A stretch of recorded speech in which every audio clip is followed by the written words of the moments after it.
Liderança relacional. Você já ouviu falar sobre esse assunto? Se não, presta bastante atenção, principalmente se você trabalha com gestão de pessoas, liderança. Eu vou conversar com o Mário Rondon, que é o mentor executivo. Mário, bem-vindo. Olá, Lori, boa tarde. Como vai? Tudo bom? Tudo tranquilo. É muito bom estar aqui com vocês. É um prazer estar falando sobre esse tema, liderança relacional. Ainda mais no momento que a gente está vivendo, né, saindo de uma pandemia, onde a gente teve um distanciamento de dar abraços nas pessoas, né? Então, a hora que a gente vê uma pessoa à nossa frente, a gente às vezes está com medo, mas o bom é chegar perto mesmo, chegar próximo, para a gente começar a criar ambientes mais saudáveis, dentro e fora do trabalho. O que é a liderança relacional? Ela é um estilo de liderança? Traduz para a gente, por favor. A gente está vivendo algumas síndromes nesses últimos anos, né? Uma delas a gente conhece bastante, que é a grande resignação. As pessoas estão tranquilamente, vou colocar tranquilamente para não colocar outro termo, né, pedindo demissão de seus trabalhos. E uma das variáveis dessas demissões em massa que vem acontecendo, e isso já chegou aqui no Brasil, muito vem em função da relação dos líderes com seus liderados. Tem uma pesquisa da Gallup que aponta que 66% das demissões nas empresas são em função de seus líderes. Então a gente cria um ambiente que é não saudável, um ambiente que tem baixo desempenho e que não consegue apresentar bons resultados. A gente já ouviu falar até em pessoas que adoecem por causa do ambiente de trabalho. Se encaixa nessa situação? Total. A gente estava conversando mais cedo, né? Que até câncer, literalmente, né, vem para as pessoas. Não só isso, claro. A gente tem burnout, ansiedade, depressão, estresse. Tem grandes questões de insatisfação, absenteísmo. Quer dizer, é um adoecimento de forma geral dentro do ambiente de trabalho, muitas vezes em função de uma liderança que é inapta, né? Como é que é esse trabalho seu? Qual que é a proposta? O que você leva? Eu gosto de trazer a partir de um estudo do professor Patrick Lencioni. Ele fala que a base de qualquer relacionamento é a confiança. E ele coloca dentro da pesquisa que ele faz 5 grandes disfunções dentro de uma equipe. A primeira, a base dessas disfunções é a falta de confiança dentro de um grupo. Quando a gente tem uma falta de confiança, qualquer pessoa que está ali vai ter, por exemplo, medo de entrar ou gerar um conflito positivo. Aliás, acha que qualquer conflito é briga. E quando a gente não está aberto ao conflito, a gente se fecha também para o novo, para a mudança. E aí, com falta de confiança e a gente com medo de gerar conflitos, a gente não tem comprometimento naquilo que a gente está fazendo. Quando a gente não se compromete com o nosso trabalho, gera falta de autorresponsabilidade. Como é que a gente tem resultado com isso? Você trabalha, o seu trabalho é direcionado a essas lideranças, a essas pessoas, aos líderes? Exatamente. Buscar amadurecimento para que a pessoa crie no seu ambiente de trabalho um lugar de segurança psicológica. E esse termo vem sendo trabalhado bastante dentro da psicologia, dentro da administração, dentro da gestão em geral, da psicologia social, que é você criar um ambiente onde você possa aprender a pertencer, a interagir, a se expressar e a aprender.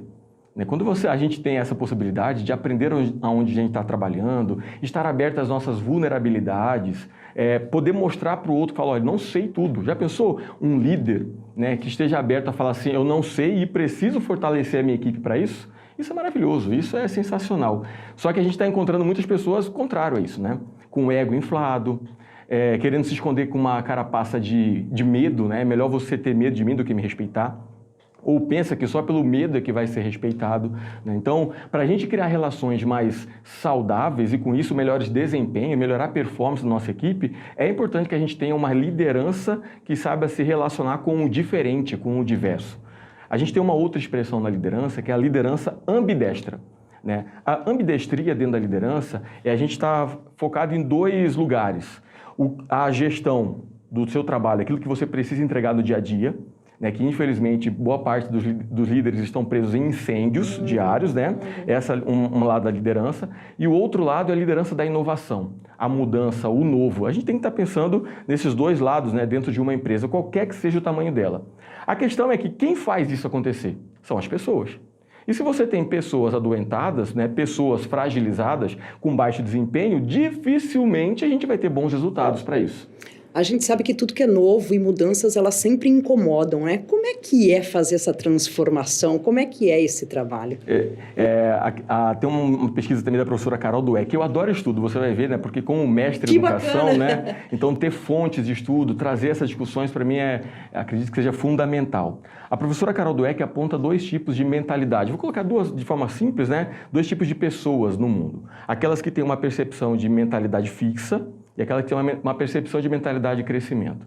As pessoas de mentalidade fixa são aquelas que têm dificuldade em encarar o novo como algo positivo. Qualquer obstáculo já querem desistir, se fecham na rotina, só é para fazer a mesma coisa. Quadrada, Né? caixinha, né? Bem caixinha, só no checklist, né? Qualquer coisa nova já fica ansiosa, estressado. E aí tem tantos líderes quanto liderados nessa característica.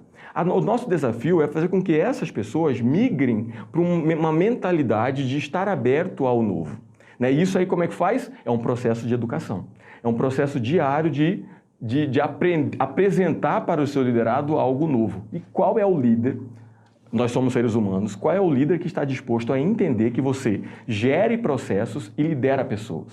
E quando a gente lidera pessoas, a gente tem que estar aberto a entender que o outro é diferente, que a gente caminha com sapatos diferentes numa milha, né? Que a gente tem dificuldades e lacunas diferenciadas também. E nós, como líderes, temos que estar atentos, né, a essas diferenças, a esses traquejos, a forma como as pessoas entendem o mundo, percebem o seu mundo, para que a gente tenha uma equipe coesa e também de bom desempenho. Como é que você está vendo a situação, o momento que a gente está vivendo hoje? Você mesmo já citou a pandemia. A gente tem até hoje, por exemplo, trabalhadores que ainda não voltaram para o local de trabalho, estão trabalhando em um home office, ou seja, eles não estão presencial com o líder de repente. Como é que está essa situação? Como é que você está vendo isso? Assim, a gente tem que ver contexto a contexto, né? Não tem um parâmetro, não é engessado, uma resposta única para isso.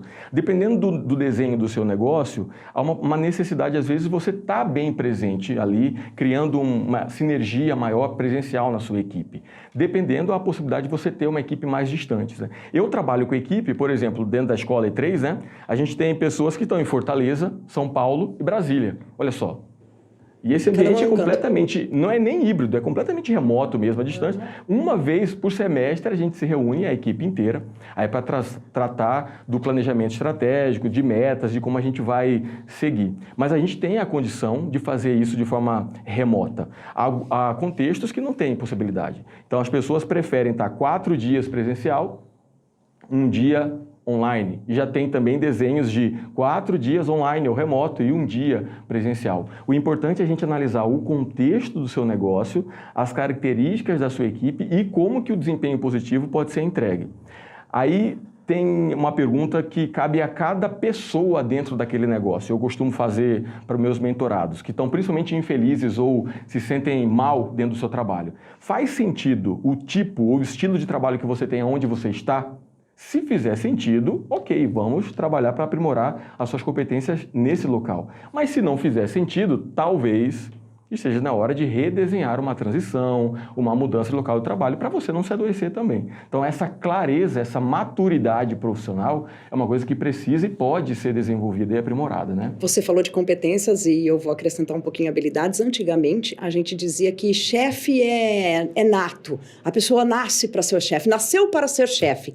Está desconstruída essa ideia?